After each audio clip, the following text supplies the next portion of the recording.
चमत्कारी पेंसिल। एक नगर में सुरेश नाम का एक लड़का रहता था।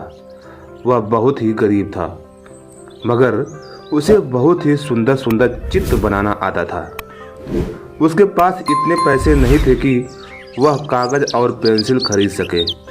जिस पर वह चित्र बना सके, वह लकड़ी की सहायता से जमीन पर ही सुंदर सुंदर चित्र बनाया करता था। एक दिन की बात है, सुरेश जब जमीन पर चित्र बना रहा था, तभी एक बूढ़ी औरत आई और उसने सुरेश को एक पेंसिल दिया और कहा, बेटा, इस पेंसिल का उपयोग सिर्फ गरीबों और असहाय की मदद करने के लिए करना। यह कहकर वह बूढ़ी औरत वहां से गायब हो गई। उस पेंसिल से सुरेश ने एक सेब का चित्र बनाया। जैसे ही सुरेश सेब का चित्र बनाया, वह सचमुच एक सेब में तब्दील हो गई।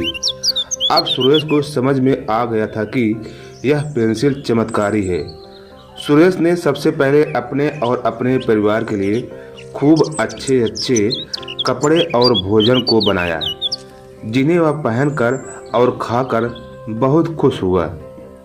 अब सुरेश ने गरीबों और असहाय के लिए उस पेंसिल से भोजन और कपड़े का चित्र बनाता है और वह सचमुच भोजन और कपड़े में तब्दील हो जाया करता था। इस तरह से सुरेश गरीब और असहाय लोगों की मदद करने लगा। कुछ समय बाद इस बात की खबर उस राज्य के राजा को लगी, तो उसने सुरेश को अपने दरबार में बुलाया और कहा, मेरी बागवानी के लिए एक सोने का पेड़ बनाओ। सुरेश ने कहा, महाराज, आप तो बहुत ही अमीर हैं। यह पेंसिल सिर्फ गरीब और असहाय की मदद करने के लिए मुझे मिली है। आप जैसे अमीर लोगों की मदद करने के लिए यह पेंसिल नहीं है। यह सुनकर राजा को बहुत ही ज़्यादा गुस्सा आया।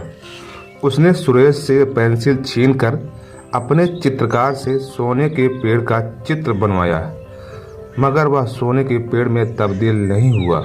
यह देखकर राजा ने सुरेश को उसकी पेंसिल वापस दे दी और उससे कहा, अगर तुम सोने के पेड़ का चित्र नहीं बनाओगे तो मैं तुम्हें मौत की सज़ा दे दूंगा। यह सुनते ही सुरेश ने उस बुढ़िया औरत का चित्र बनाया जिसने उसे पेंसिल दिया था।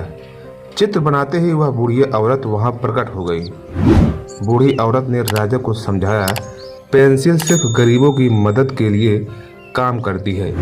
आप जैसे अमीर और धनी लोग के लिए पेंसिल किसी काम की नहीं है।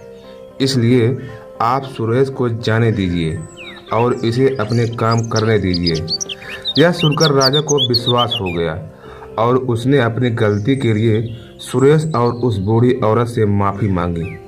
राजा ने सुरेश को सम्मानित करके उसे अपने घर भेज दिया।